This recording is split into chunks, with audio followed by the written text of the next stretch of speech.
You are listening to the Disney Dream Girls, an unofficial Disney Theme Parks podcast, and this is show number 416 for Sunday the 26th of June 2020. Where dreams begin. Hello and welcome to this week's Disney Dream Girls, and I am incredibly excited about the guest I have got this week on the show because one, she's a Disney podcaster or vlogger. Not quite sure where you'd sort of fit that because it's sort of, their show does sort of both. Female and northern. Perfect trifecta for you guys to have this podcast with subtitles as we say, hey up, let's go Dart Road, and you won't have a clue what we're on about. I would like to welcome Lucy from 37 Disney Street to the Disney Dream Girls. I am guilty as charged and delighted to be here with you today, Michelle. I was listening to you before we even started our own podcast, so it's really an honour to be with you today. And I mutually listen to you. Let's have a little bit of mutuality here because you give me all the good Disney gossip. I obviously try to go to Disneyland Paris at least once a year. I just listen to you on my drive to work and you get me to work with a smile on my face. Oh, that's good to know. As long as you're smiling, not crying.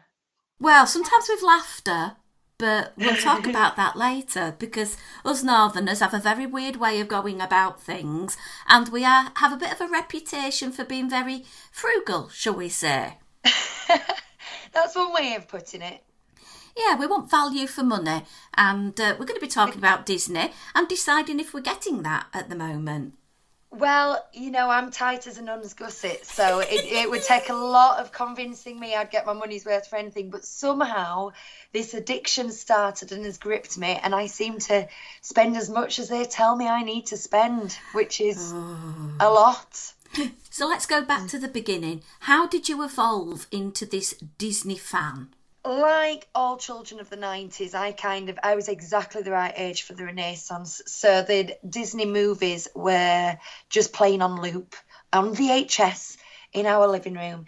But I really became a Disney addict when I got a job at the age of 16 in the Disney store in the White Rose Centre in Leeds. You'll probably know it. So I was a cast member at the Disney store for a little over 3 years before I went to university, and I was the one at the door greeting and demonstrating toys, and I absolutely loved it. But the Disney company is very smart because we would have quizzes in the break room. They would have a video rental library where they would encourage you to take all the videos home. They had a book library where they'd be encouraging you to read this. They'd challenge you to go find answers to things. So that it's not just like turning up for work, pushing a few buttons on a till and going home. They really, I don't like the word indoctrinate, but it fits the bill. And so that was the start of it. And then I met my husband, but we're teenage sweethearts, me and Hugh, and I do the podcast with Hugh, and he was not at all resistant to this. So when we started earning money and going to Disneyland Paris, he was well on board. But this kind of new life I've got with Disney really started when my daughter was 2 in 2016. Since I was pregnant, I'd been itching to get back to Disney. And like a lot of people, they're like, how young is too young and can she go? And look, my advice now I've done it is take them when they're 3 weeks old. It really does. They're going to love it. You're going to love it. Just keep going. Anyway, we went when she was 2. And in the preparation for that, I started listening to, various podcasts. I started Googling questions. I realised there was such a thing as a Disney blog. I realised there was such a thing as a Disney podcast, Disney vloggers, and I just fell down this black hole. But I didn't do anything with it. I became an avid consumer. And then a good friend of ours, Chris, said to us, and just at a Christmas party once, he said, "You're Disney fans. What I really want to do is do a podcast where we talk through every Disney classic from Snow White to present day." And at the time, I think they're only on Ralph Breaks the Internet. I don't know where we were. We weren't where we are now anyway. And I was like, instantly, no thought in my brain, I went, yes, let's do that. So we did do that, and we have done all the classics right up to present day, as well as all the new releases we've done. But at some point, he went to Disneyland Paris. Now, I'd been nagging him to go to Disneyland Paris for years. And I kept saying, thing is, Chris, soft drugs lead to hard drugs, you know. You start off with these movies, you think you'll pop to Paris, and before you know it, you'll be addicted, you'll be travelling the world. As I'm sure you know, Michelle, this doesn't stop at a single trip, does it? No, before you know it, you'll be selling your internal organs to book that trip for 24 different amazing days on that private plane, and $110 will be disappearing out of your bank. Do you know what? Soon, eventually, it'll be a kidney for a fast pass, let alone a private plane, true. the way it's going at the moment. Chris went to Disneyland Paris, and he came back and he said, because I'd always wanted to do a parks show, but I couldn't talk about the parks with someone who hadn't been to them. And as soon as he came back, he said, I want to talk about this. Can we do an episode on Disneyland Paris? And he had immediately booked another trip, so he was becoming an addict as well. And we just thought, alongside the classic show, we'd do a once a month Disneyland Paris show. And then lots of news started coming out. So whenever there was news, we would do it. So it became once a week, but only 10 minutes after recording our classics podcast every week. And then slowly but surely, this became, for all three of us, the subject we wanted to talk about most. So the episodes started getting longer. They started to become weekly. And then we realised that we could simultaneously record the podcast and go on YouTube at the same time. So we started doing it live on YouTube. Well, actually, before you know it, all the parks worldwide shut down. And we've got a weekly news podcast to fill. So that was interesting. I really scraped the bottom of the barrel with news for about 6 months.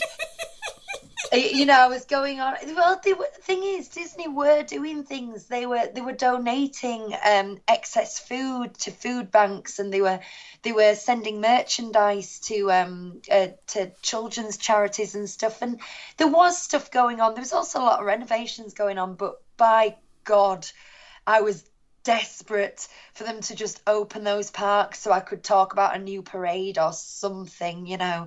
But it happened. It eventually came back, and we found this year in particular, because all those rebooked trips have come to this year from last year and the year before, we've really suddenly kind of blossomed and exploded a bit on the channel. And just because I enjoy doing it, I also started doing some tips videos on the YouTube channel. When I've gone, I've been vlogging as well. So we're getting quite a lot of content on there, and it's really it's found its legs in the last 3 months, even though we've been going 3 years now. But because we do it live every Sunday night at 8:30, we've also got a really lovely community that join us every week, and they comment on things and they interact. So it's 50% us and 50% the listeners, really, which is a lovely way of doing it. It is, and you hit the nail on the head. Through doing these types of shows, whichever format you choose, you get a community.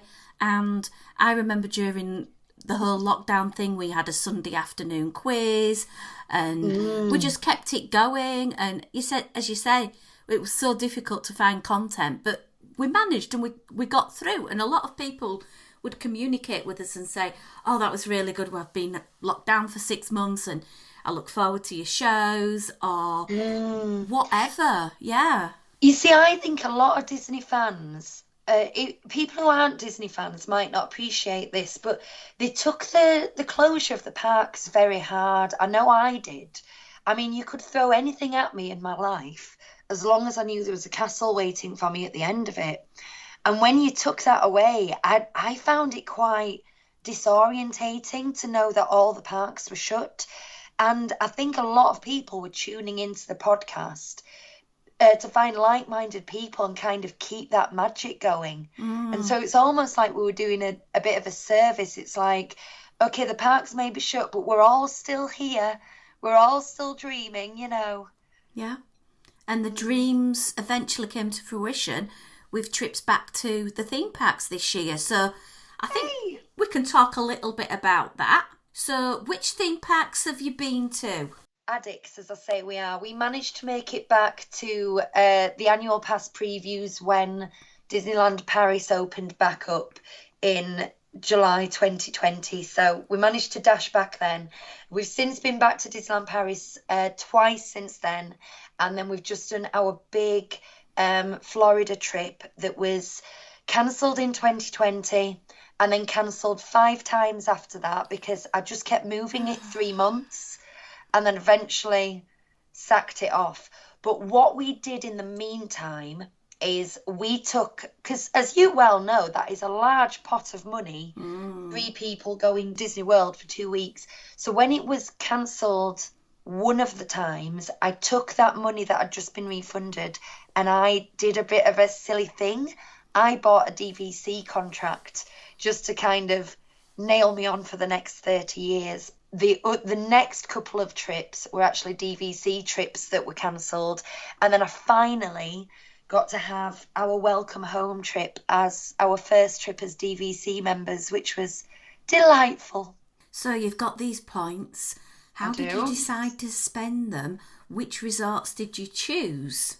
You see, I was that kid who'd get a selection box and then try and shove a Curly Whirly and a Twix in my mouth at the same time because I'm too greedy. So I didn't just want to pick one resort for the 2 weeks. And so we dotted around a bit. Now, I got sold on DVC in my head when somebody said you can do Polynesian at Pop Century prices. Now, I've had this very weird obsessive crush with the Polynesian since I was 17. And when I was 17, we went to Disney World for 1 day with my parents. They were not Disney people, and they went to go to St. Pete's Beach and do all that kind of nice, relaxing, hot stuff, hot weather, laying on the beach stuff, which wasn't my thing. And I was already working at the Disney Store at that time. So I nagged and we drove across Florida so I could spend 1 day at the Magic Kingdom. And on the ferry going across with the castle in the distance, I look to my left and I see this Polynesian resort. And it was, what's that? That's a hotel? I can stay there? That looks amazing. And I've kind of held that in my head for 20 years as this pinnacle of, life's ambition kind of thing. As I started to price up Disney holidays, I just thought I will never be in an income bracket where I can spend 2 weeks at the Polynesian. That's ridiculous. So becoming a DVC member and being able to do it in points instead of cash, it's been a dream. And we spent 7 days at the Polynesian and it was everything I ever thought it would be. It was paradise. But I didn't want to stop there. The glory of DVC resorts is the location. Mm-hmm. So we spent the first 2 nights in Bay Lake Tower at the Contemporary because I had this vision of just arriving and walking straight to the parks and how glorious that would be. And then the next 2 days we spent at Saratoga Springs, right next door to Disney Springs, because that's the point of the holiday where I like to go and have a little bit of a shop and see what's what. Then we went and spent the long stay at the Polynesian, and then we finished up with 3 nights at Beach Club so that we could be in that fantastic location right next to Epcot, use the Skyliner and the boats and everything like that. So we did 4 hotels in total. Will you adopt me? Would you like to, the Sleep 5, these studios have got a little pull down. That sounds amazing itinerary. Some hotels there, as you say, the Polynesian is such an expensive place to stay. What an amazing opportunity to have a whole week there. I'd never want to leave the resort though and go to the theme park. This is the thing about DVC that's just got so exciting with me is because, yes, it's a very expensive thing to buy your contract, but once you've bought it, it's done, and the points just have the same value for the rest of the life then. So it's 23 points a night to stay in, at the Polynesian, and that feels no different to, yes, different hotels have different amounts. So Saratoga is only 18 points, but it's not your child's, university education that you're spending anymore. It's just points. So you can just move them around and be a little bit guilt-free about what you do with them. They're yours to play with. Whereas We said earlier, I'm quite tight, and no matter how high my income got, I can never imagine looking at a hotel room and going, £900 a night. Yeah, I'll get my money's worth out of that. Because I don't know where that would be, to be honest, unless it was Chris Hemsworth in the bed. I can't see what it would be worth. Yeah, that really would be something that you'd pay for a XX amount for that Oh opportunity. yes, not for XX reasons. No, I'd just get him to do the British accent and use a few dumbbells and then send him out on the balcony. We keep it clean. We're a family show. Oh, absolutely. But you'd have to wear shorts and a string vest, just for reasons above. Oh, just for reasons. Just for reasons. Yeah. Right, so moving away from him, and now my heart's all aflutter and getting all really palpitations going now. I'm going to go back to the Disney. So you've got this amazing, catalogue of Disney Deluxe hotels there to stay at. How did you go about planning in your theme park and making those reservations? How much time did you spend in each park? Because apart from that one time when you were 17, this really technically is your first big Walt Disney World trip. It's not my first. No, we did go in 2019 for 2 weeks. Like nice. I say, I still consider us Paris purists, and I still stand by that's the most beautiful park and all that kind of thing. But you've got to admit, Disney World has got such a huge amount on offer that it's a different beast, isn't it, to Disneyland Paris? So it was our second Walt Disney World trip. Now I'm a subscriber to touring plans. I know you had Len Tester on your show recently talking about Star Wars. What do we call it? Talking about selling a kidney for a hotel room. The Star Cruiser. Oh yeah, Star Cruiser. Let's do an escape room. Come fancy dress competition. Come suck up all my bank account balance. Hotel stay for 2 nights. Yeah. It's 2 days of doing an improv class, isn't it, basically? Yeah. But yeah, so I check out the crowd calendars and I do some really nerdy kind of geeking out and some numbers and planning days and things. But the truth is, I mean, you have to these days because of your park reservations. So I'm looking where the crowds are and where it's low. But because this was our second trip, our bucket list items were fewer.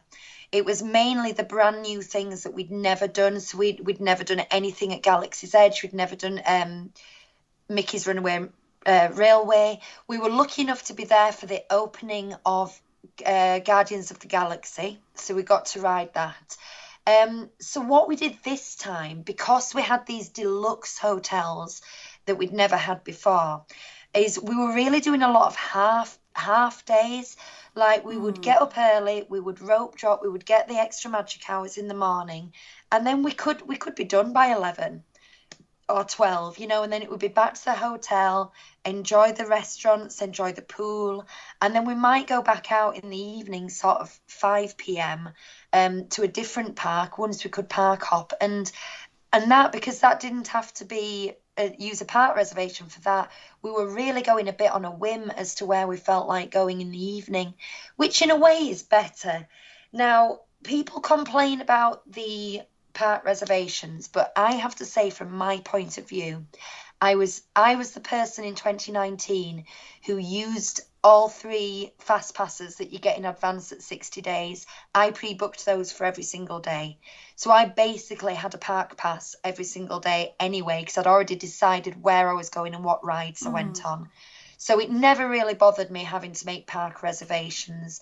But it was nice then to just go with the flow from midday onwards, as it were. Yeah, I think that is something that they're going to keep on for the foreseeable, because they're still having problems with staffing. At least this way they can try as much as they physically can to ensure, this has got a lot of reservations, let's stick some extra staff over there. So for a business point of view, it works. And as you say, if you were booking your fast passes for a particular park and your dining reservations, you knew you were tied to that park anyway. Oh, absolutely.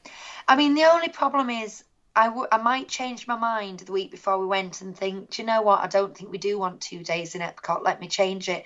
And when I tried to change it, there was no availability at Magic Kingdom. So there's in the past you could always change your mind if you wanted to, whereas you can't now. So that's a downside.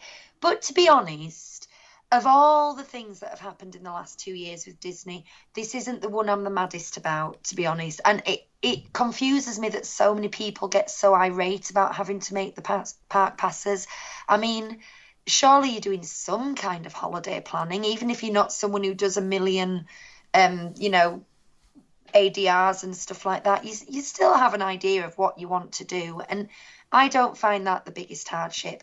I must say, though, as an annual pass holder at Paris, only being allowed 3 days is very difficult because we're planning a 5-day trip in August and we've only been able to make park reservations for the first 3. We're going to have to hope the other 2 days are available after we've clocked through the park entrance on the first day. That's stressful. It is, and it's a very similar situation for me going over to California because there's only a certain number of days I can book in advance, and then I'm like, if I'm going for 10, 12 days, I want to know I'm going to be able to get in the park for those 10, 12 days. And what am I supposed to do in a hotel in Anaheim for 9 days where I can't get into the theme park? Yeah, you know better than a local with an annual pass in that situation, are you? When you've got that kind of, because I think people with a 3-day hotel stay, they're nailed on, aren't they? If you've got an on-site hotel stay, you're all right. But if you're off-site, that's what we're doing at Disneyland Paris. We're off-site, we're staying longer. We don't have that guarantee, and it's a bit stressful, particularly given how much annual passes cost. True. And I know people who have got annual passes for Disneyland in California. They can't get reservations to go and use their pass, and instead of going maybe twice a month, they may be going once every 6 weeks now, and they're finding it really stressful and not working out value for money when you're paying out $1,200 plus for an annual pass, because obviously the US passes are a lot more money than the Paris ones. Oh yes, absolutely. I mean, to be fair, I complain about the price of the annual passes. The Paris passes are actually a bit of a steal. Really, if you're going to abuse them, you can very easily get your money's worth out of the Paris passes. But the American passes on both coasts, you have to know you're going to go, and you're going to go a lot. I think like the Florida one, you need to be getting 15, 16 days a year plus. And that might be doable for Florida residents, but for people coming out of state and across oceans, it's not that easy, is it? No, it's not. Right, so let's talk a little bit about the highs of your amazing trip. What did you enjoy the most? Talk about food. We know there are attractions there, but we just do the attractions in between finding good things to eat. But what did you enjoy the most? Tell us a little bit about the characters, the shows that you saw, any particular special moments, because I know you're taking your daughter Bonnie with you, and that changes the dynamic a little bit as well, doesn't it? Oh, golly gosh. Right. Well, I mean, there's just too many. Now, I am someone who I enjoy the in-between spaces. Like you say, we just go into our next snack. I mean, that is very true.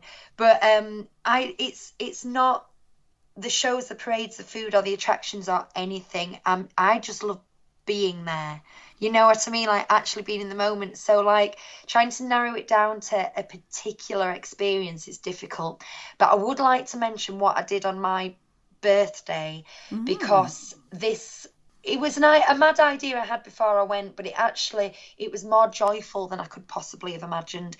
It was my 40th birthday while I was there, and I wanted to do a mad challenge. I wanted to do something like the 4-park challenge, but with the current reservation system, I didn't know if it would be possible, and I'm not into doing posh dinners at the California Grill. That's not really my personality. I wanted something mental to do, so I thought I would like to get 40 selfies with 40 cast members, and in my head it would be in 40 different uniforms, and the reason is I wanted to celebrate the fact I was there after how many years, and I wanted to celebrate what I loved about Disney and the corporate aspect has been getting quite depressing. When you follow it and you listen to some of the decision making, it can suck the magic out. And I truly believe that the most magical moments and the heart and beating heart and soul of the entire operation is the cast members who work there. And every magical moment I've had over the last 20 years has had a cast member attached to it. I think they're where it's at. So rather than do certain rides and shows and expensive meals and this, that, and the other, that was my mission for the day. And it was just so lovely. I would go up to a cast member who didn't look too busy. I didn't grab anyone who was like, running around like headless chicken with an iPad. I would try and just find a cast member doing a job. I would tell them what I was doing and why, and the face always lit up. They were always interested in it. And then we'd have a little selfie, we'd have a little chat, where they were from, have they always worked on Dumbo, or did no, they don't always work on Dumbo, they used to work on this, and do you know what I mean, that kind of chat. And it was just so, it was like I was able to shake off everything else that was going around, shake off all the Genie Plus and the expensive snacks and the long queues and all that, and just focus on what I really think mattered for the day. Even more than I'd thought in advance. I wasn't being quite that poetic before I did the challenge. It was like during the challenge, I just got really misty-eyed about it. And so that was my entire day, basically. And it did take us, from dawn till dusk. It took us from 8 till 8. And we finished getting... my penultimate cast member was leaving Epcot after the fireworks, and then my final cast member was a really lovely front desk lady from the Polynesian. I thought, I want to bookend it. We're going back to the Polynesian to go to bed, so I got a lady off the front desk called Lara to be my final one, and it was just a really, really lovely day, and it's something I'll remember forever, and I've got 40 photographs to remember it by as well. How lovely. That's a really nice thing to have done as well, because those cast members, being able to be part of your holiday, it's such a wonderful experience.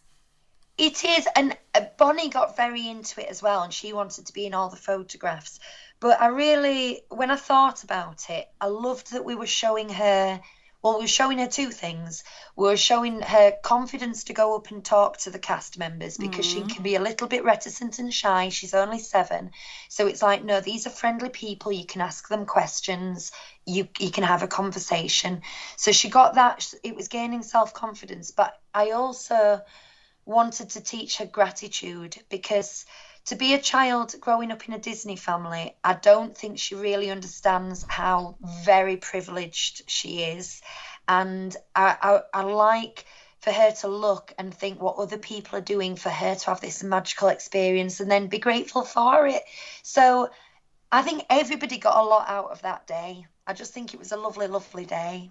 It sounds a really nice challenge. I did something similar once. I went round looking for cast members with my name, and I did selfies with them, so it was like, you're my name twin, can we have a picture? And I think I managed to get 6 or 7 in one day, so I think that was really that was a fun one. So I see where you're coming from with that. I was going to say, you've got quite a good name for that, Michelle. I can imagine you can find a few. It's more difficult if you're called Fanula or something, isn't it? Yeah, Edith. I think you'd struggle if you were called Edith. So, yeah. But, yeah, it's nice to come up with these little fun things that you can do. Whether, as you say, you go to the 4 parks, or whether you go into a particular park on a particular mission to get character pictures, or get to meet Donald in all his different outfits or whatever. And you don't actually have to ride any attractions. You're just enjoying it as a bit of a adult playground, if you like. Absolutely. And I am a huge, huge advocate for that. And anything that can make you look, I also enjoy. So looking for hidden Mickeys and things like that, because people get so stressed with the kids and the rucksacks and the pushchairs, and they've got to go over there because they've got a reservation, and they will just march through the hub. and they won't see it. And it's the most beautiful place on the planet Earth, and you haven't even looked. You've just marched across it. So I love encouraging people to do little scavenger hunts. They can make them up themselves. They don't have to come out of books and things, but anything that really makes them look around them, you know. Yeah, taking a picture and posting it on Instagram saying, I've left this pin at this part of the park. Anyone who finds it is welcome to it. Little fun things like that. Oh, that's lovely. Yeah, what a great idea. Mixing up pixie dust with a little bit of fun. And I love the way you can use the technology for a good thing rather than having to fiddle faddle with it, trying to find out the next time you can book your next Genie Plus. Oh, well, there's a different subject. Would you like me to talk about Genie Plus? Please, because begrudgingly I have given $90 pounds of my own money this year to book it for my trip. And have you? It's as you've mentioned on your show, that's come away from my spending money. So they're not going to get any more money out of me. It just means there's going to be one less beignet, there's going to be one less alcoholic beverage or two. Well, realistically, dessert parties weren't on our radar this time, but we did do a dessert party last time. But if I'd have done the full ticket thing like you've done, which is we did think about doing that in advance, it would have been, it's that or a dessert party. It wouldn't be both. They wouldn't get more money out of us. They just take it away from somewhere else. It's a bit of a do. Anyway, we budgeted. Initially, I didn't want to get it at all. I was being stubborn. And then I thought, look, this is a fact of Disney life now. And you're just cutting off your nose to spite your face. You know what I mean? You just stand there grumpily in a really long queue because you don't want to give Chapek your money when you could have a better time if you spent it.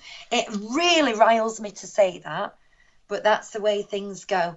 So we'd budgeted 4 lots. Now, what I mean by that is it might be one individual lightning lane, which we did use for Rise of the Resistance. So for 3 people, $45. Or it might be one full day doing Genie Plus. So for 3 people, $45. So those are different products, but we'd kind of budgeted 4 lots of $45. And it worked okay to an extent. For 3 reasons, it's worked really well. And for 1 reason, it was utter disaster. So I hope that your listeners can learn from this. First thing was, yes, we did Rise of the Resistance. Yes, it's worth it. Yes, we could have rope dropped it. We could have risked coming back after a downtime, or we could have, waited till the end of the day and all this. But we really wanted to ride it. It would have been stressful, running across the park to try to get to the front of the line. We didn't want to do it. We just paid the money. We got on. The ride is phenomenal. And at the end of the day, it was worth it. I would rather we didn't have to spend it, but it was worth not having to queue for that one. The next time we used Genie Plus, I used a tip that I'd got off a Facebook group where they said, do an afternoon only park day and stack them up. Because there's the 120-minute rule. You might enjoy this, Michelle. What I did was I set my alarm for 7 a.m. and I booked a 2 p.m. Genie Plus line, and then I went back and had another snooze. Didn't get out of bed, didn't have to. And then at 11 a.m, so 2 hours after the park opens, I booked another one. And then at 1 p.m, we arrived at the park and I booked another one. And all these fast passes were for like 2:45, 3:45, etc. And we had dinner at Skipper Canteen.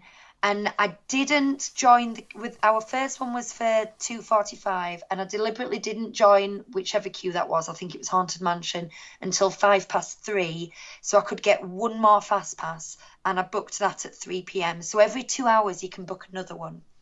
So by the time 3 p.m. came around, I'd got 5 booked, and we did 5 rides in about an hour and a half. Bosh, just did everything straight out of the park. So we'd spent the morning at the hotel. We'd had a lovely meal.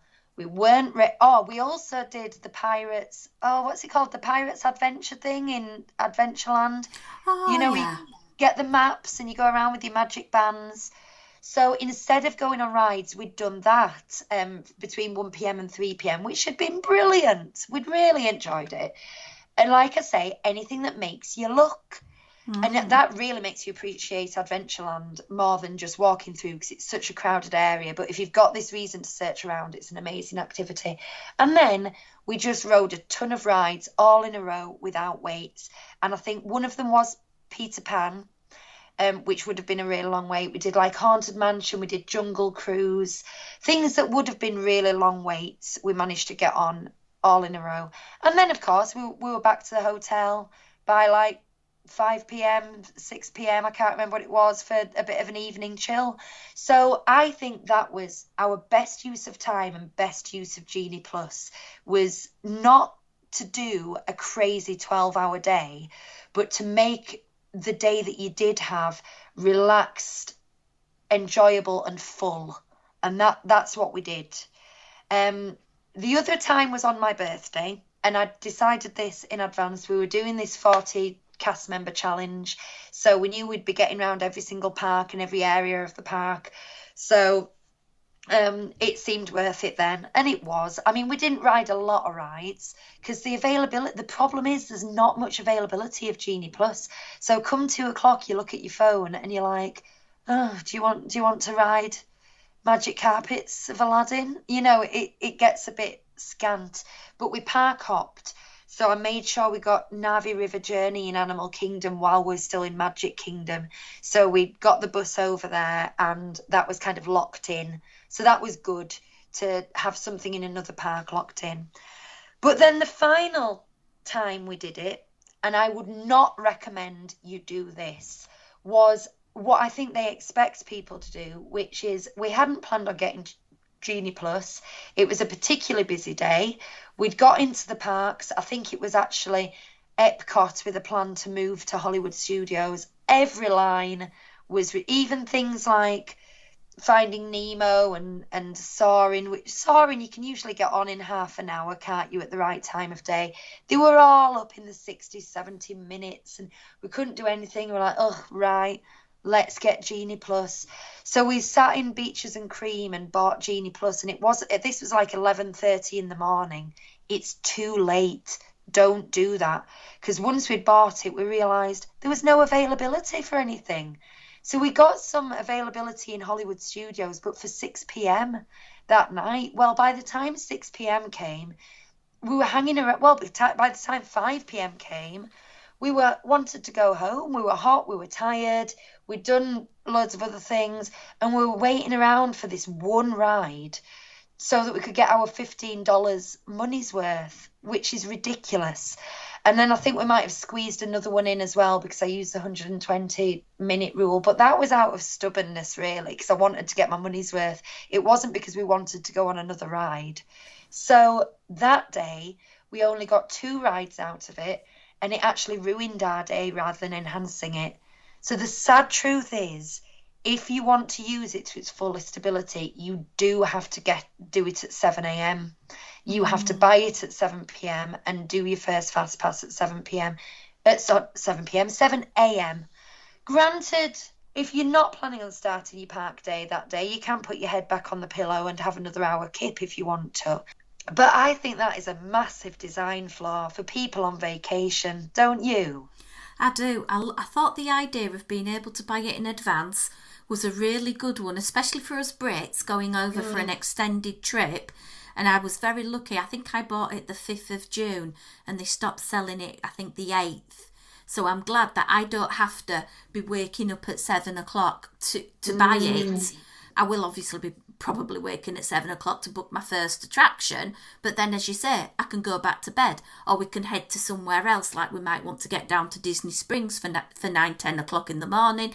Get our Gideon's cookie, and I can be all the time booking attractions for when we hit the park, and then just have no queues or limited queues. I would recommend doing that. I'd recommend start booking them early, but stack them up for later. Seems to be the way to do it, because the availability just runs out too much. I don't know. I mean, the thing is, has anyone got any bright ideas for alternatives? I don't know what was wrong. I was one of those people with the old Fast Pass in 2019. We wouldn't decide what attractions we wanted to go on. We would see what fast passes were available. And we didn't queue for anything for 2 weeks, not a single thing. The only thing we really queued for was to meet Mike and Sully in Hollywood Studios. But we would just do fast pass, fast pass, fast pass, fast pass. Now, I know everybody has now watched that documentary by Defunctland on YouTube and saying fast pass only worked for people who knew how to abuse the system and was terrible for people who didn't. And I've begun to feel a bit selfish because I was definitely that person who abused the system. So I can see why they've tweaked it in that way. But it's just... I don't know. I don't know what the alternative is, because if you put it on sale the day before, it would crash then, and people would be moaning that they had to plan the day after the day before, and it's just difficult. We'll leave it for them in charge of the theme parks to dictate to us what we need to do, because even if we came up with a fab idea, it's very, very unlikely that they'll use our idea, which is a shame. Did you do a lot of nice food while you were there? Are you a grab and go kind of family, or a sit down and enjoy a longer meal? For budgeting reasons, we would have preferred to have the dining plan. I do appreciate it's not necessarily cheaper. However, I find watching my pennies a lot more stressful when I'm on holiday, kind of thinking, oh, I would like a steak, but it's $36 and a burger's only 20. We would just rather have the dining plan and let rip, particularly when it comes to snack credits, because we like to eat around the world at Epcot, and when we could do that on snack credits, it was just glorious. It's the same as spending DVC points, it's money's out of sight, out of mind, let's eat everything. But we didn't have as many sit down meals as we would have done if we were on the dining plan, but we did manage to make it to Space 220, which is a really excellent dining experience. It's a really lovely space to dine in. The way that you begin the meal is very dramatic with the lift. Quite very good food, but very ordinary food. I think both me and Hugh agreed. He had a Caesar salad and I had a prawn linguine. Not food that we can't get at our local good Italian kind of thing, and it's very expensive. So it's a bit like Cinderella's royal table. We're really glad we did it. The experience was wonderful, but it's a one and done. We don't need to do it again. We did Chef Mickey for our only character meal, weirdly, and we really love character meals. And we had a seat facing the castle, which was lovely. The character interaction was great. It was breakfast, so it was what it was, but delicious. I think our standout dining experience was probably Whispering Canyon Cafe in Wilderness Lodge. Bonnie just loved the anarchy. She absolutely loved everybody bringing a ketchup, and I'd put on the dining reservation. It was my birthday. That was a fib. My birthday had been 2 days early, but we all had to skip a birthday in 2020, didn't we? So I made mine last a full fortnight. Anyway, when the server, he said, oh, it's your birthday. Is your birthday today? I said, no. He went, well, you're not allowed a birthday then. You should have come on Thursday. And he was a bit rude. But, that's the shtick, isn't it? So I wasn't bothered. And then later on, he brought out a cupcake and he made the whole restaurant be quiet. And he said, this lady here told me it was her birthday so she could get this cupcake. But I found out it's not her birthday, so I'm going to eat the cupcake. And he pushed it in his own mouth, and everybody laughed. I mean, they brought out another cupcake later. They were very good humoured about it. But if you are not easily embarrassed and you enjoy a bit of anarchic humour, it's a great place to go. But I've got one standout food item. And that was, we went to Beaches and Cream, where I booked the ill-fated Genie Plus as I sat there at the counter. But I had a French dip sandwich. So simple, but so delicious. It was roast beef and cheese and onions, but they bring it out with this jus, this very thin gravy that you then dip the sandwich in. It's in a soft sub roll, and it was just divine. I would walk back to Florida for that sandwich. Oh, stop it. I'm salivating now at the sheer prospect of eating at Beaches and Cream, because to me, we had my wedding second meal, because our first meal after we got married was at Geyser Point at Wilderness Lodge, and then we went over to Beaches and Cream and we had the kitchen sink. So for me, it's either the kitchen sink or No Way Jose, and the food there is just so good. Oh, it is. It is. And it's a lovely place. Anything in particular that you bought as a reminder of your trip? Obviously, you've got Bonnie. She will have had her eyes on everything. Well, what were the goodies? She's very good. She got a card loaded with dollars at the beginning of the holiday, and it was her job to keep track of her spending and make good decisions. So she didn't ask for anything extra, and she did all her spending, and she makes some good decisions there. So the only thing that I bought her was she did the Wilderness Explorers in Animal Kingdom, and she had a fabulous time. She loved every minute. And it was another day when we didn't go on hardly any rides, because we were just going from station to station, talking to these wonderful cast members, learning a lot, you know. And she was so determined that when she'd finished it, they had like a Wilderness Explorers play kit in the gift shop that had like the neckerchief and the badges and some binoculars and, you know, all that kind of thing. So I bought her that play kit, and she was delighted, and she wore the neckerchief and the badge for the rest of the trip. She really loved that. Now for me, I'm a Spirit jersey hound, and I had to buy myself a Disney Vacation Club member Spirit jersey because, you know, first trip, that's the memory. But I was a little disappointed with the Spirit jerseys on offer this time. I think it's because they're leaning into iridescence for the 50th. And I love it on other people, but it's just not very me. It's to have sequins and sparkles and shimmery things. I like things a bit plainer. And there weren't many options. Anyway, I did get kind of a a coral coloured one, which I'm very pleased with, Spirit jersey. And the other, the one that got away, I wanted to get this Disney Vacation Club lounge fly I'd seen online, and when I got there, everywhere had sold out. We went to every DVC hotel shop that we could get to. I got the Skyliner over to Riviera to see if they had it. We went to Animal Kingdom Lodge for some food, so I needed to see if they had it. Nowhere had it at all, so that was the thing that got away this time. Ooh, but I did buy an orange bird shoulder pal, which I geeked out about big time. That is right up my alley, to have a little bird sat on my shoulder the whole trip. Oh, fantastic. It sounds like you've had so many highlights and so many amazing experiences as a family, and definitely focusing on the things that really, really matter as well. Apart from Genie Plus, was there any negatives or anything that went awry or anything that was a learning curve for you for next time? Oh, Michelle, I almost even forgot about this because I blocked it out through trauma. On the way to the Contemporary on the first day, I left my mobile phone on the shuttle. What do we call it now? The one that looks like a train. The Sunshine Flyer. No. I know. So I'd checked in online, got my room number. So so I'd had it on my phone on the coach because I'd done that when we were on the coach.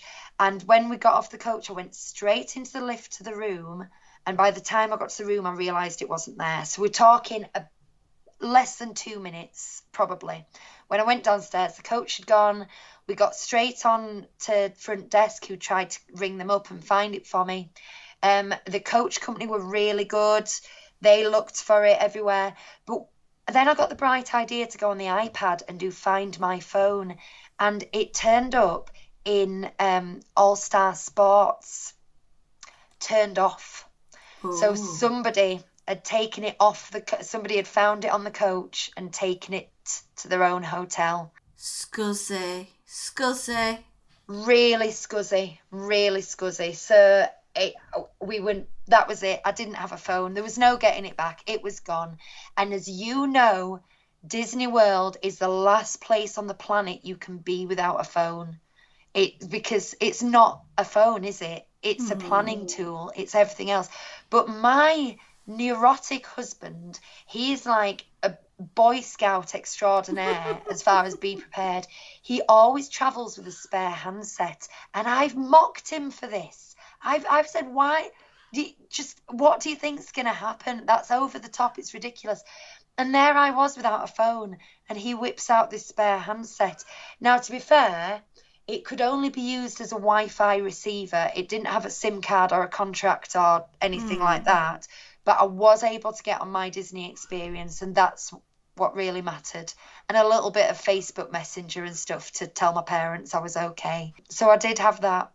But yeah, really have to make a decision. When that happens on the first day of a fortnight holiday, it's, am I going to stew over this, or am I just going to forget it's happened?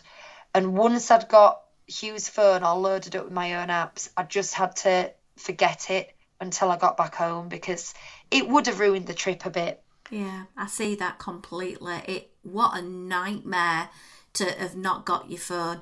And I listened to you talking about this on your show, and my husband actually has a spare iPhone. I am going to take that with me just in case, because you're right, you lose your phone and you're snookered. You can't do anything, and it's not like we're in the UK where we can go down the road to a store and buy one. Well, do you know? No, and I couldn't really. I'm on 3 Mobile. I couldn't really contact them and start checking the insurance and getting another handset. Like you said, I couldn't do anything because I was in a foreign country. So I just managed to do the thing where you turn the phone off, whatever that is. You know, where you block it so they can't get your passwords. And that was it. And then I just forgot about it. But if you're anything like me, the only spare phones you have are the ones where you've smashed the screen or it doesn't work or whatever. But I'm going to take one with a smashed screen in my hand luggage next time, because I'd rather have a battered old broken phone than not have one at all. No, good point. I think I could sit and listen to Tales from Lucy all day about this trip. It sounds absolutely amazing. And if we may, you know, I would love to have you back on the show again to talk about your upcoming Disneyland Paris trips as well. We'd love to have you back on again. Well, Avengers Campus is coming. After I hang up from you, I'm going to write the news for tonight's live show. And it's all hotting up, you know. It's a month away now. Oh, it's so exciting. So exciting.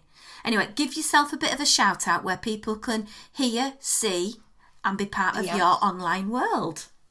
Right, well, myself, my husband Hugh, and our good friend Chris, all together, we are 37 Disney Street. It's like a little mock address where we pretend we all live together, like Bert, Ernie, and Ernie's wife. So it's 37 Disney Street on YouTube, on iTunes, Spotify, and everywhere like that. And also on Facebook and Twitter and Instagram, and it's all 37 Disney Street. I have vlogged this trip that we've just gone on. I've also done like haul videos if you want to see what else I've bought. Mainly we do a lot of Disneyland Paris content. I also have some DVC content on there that explains how DVC works, how I went about buying my contract, if anyone's been interested in hearing about that. It's all in the same place, 37 Disney Street on YouTube. Before we disappear, I'll remind everyone where you can find more from us. It's at Diz Dream Girls on Instagram and Twitter. We have the Disney Dream Girls podcast family over there on their Facebook. And if you want to support the show and have extra content in return, it's patreon.com/Disney Dream Girls. But until next time, it's a goodbye from me. And it's a goodbye from me. Thank you very much, Michelle.